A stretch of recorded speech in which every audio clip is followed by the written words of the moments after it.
ছোটবেলায় ছুটির দিনে যেমন ভাবে ঘুম ভাঙতো।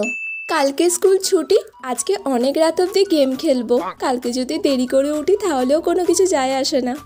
এই তাড়াতাড়ি ঘুমিয়ে পড়, কালকে তো আবার তাড়াতাড়ি উঠতে হবে। স্কুল আছে তো? মা, কালকে তো স্কুল ছুটি, কালকে তো দেরি করে উঠলেও কোনো অসুবিধা নেই।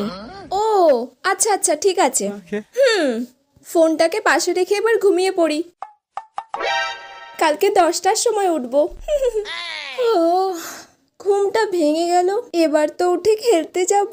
দেখি কটা বাজে। হ্যাঁ, এই সবে ভোর 5টা বাজে। প্রত্যেকদিন স্কুল থেকে আমার তো ঘুমই ভাঙতে চায় না। আজকে 7 সকালে ঘুম ভেঙে গেছে। তাড়াতাড়ি আবার ঘুমিয়ে পড়ি, না হলে মা দেখতে পেলে এক্ষুনি আমাকে পড়তে বসিয়ে দেবে। কিরে মানু, উঠে পড়েছিস?